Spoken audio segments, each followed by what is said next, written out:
আমরা আড্ডা দিতাম, ঘুরতে যেতাম। দিব্যজ্যোতির সঙ্গে প্রেম ছিল নাকি সবটাই রটনা? জবাব স্বস্তিকার।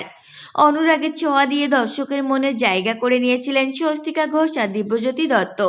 শুধু তাই নয়, দুজনের জুটি এতটাই পছন্দ করেছিলেন দর্শক যে তাদের প্রেম নিয়েও খুব চর্চা হয়েছিল সেই সময়তে। ৩.৫ বছর সম্প্রচারের পর ২০২৫ সালের নভেম্বর মাসের শেষে এসে বন্ধ হয় অনুরাগের ছোঁয়ার পথ চলা। আর স্টার জলসার এই ধারাবাহিক দিয়ে দর্শকের মনে জায়গা করে নিয়েছিলেন স্বস্তিকা ঘোষ আর দিব্যজ্যোতি দত্ত। শুধু তাই নয়, দুজনের জুটি এতটাই পছন্দ করেছিলেন দর্শক যে তাদের প্রেম নিয়েও খুব চর্চা হয়েছিল সেই সময়তে।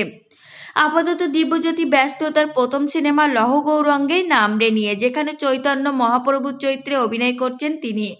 স্বস্তিকা আপাতত নিজেকে সময় দিচ্ছেন, পরবর্তী কাজ হাতে নেওয়ার আগে একটু বিরতি, নিজেকে নতুন করে সাজিয়ে নেওয়া। অনুরাগের ছোঁয়ার শুটিং চলাকালীন সেটে তাদের খুনসুটি সোশ্যাল মিডিয়ায় পোস্ট দেখতে পেতেন দর্শক, যা এখন খুব মিস করছেন সূর্যদীপা জুটির ভক্তরা। আদৌ কি কোনো প্রেম ছিল দুজনের? একসঙ্গে কাজ করতে গিয়ে কি মন দিয়ে ফেলেছিলেন তারা, নাকি সবটাই জল্পনা? সম্প্রতি এক সাক্ষাৎকারে এই নিয়ে মুখ খুললেন দীপা। তাকে বলতে শোনা যায়, এসব শুনে আমরা হাসতাম, আর কি বা করতে পারি।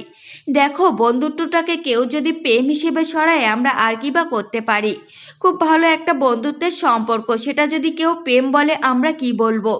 রিয়াক্টটা তো ওইভাবেই করতে হবে, ভাবলে ভাবুক, কি আর করা যাবে। কিভাবে ছড়ায় এসব প্রশ্নে স্বস্তিকা বলেন, জানি না কারা ছড়ায়। কাজের ওখান থেকে হতে পারে, বা আমরা অ্যাওয়ার্ড শোতে যেতাম, আড্ডা দিতাম, ঘুরতে যেতাম, ডিনারে যেতাম সবাই মিলে, সেটা থেকেও হতে পারে। ওই যে আন্ডারস্ট্যান্ডিংটা, ওই যে জেলিংটা কারো চোখে পড়ে গিয়েছিল হয়তো।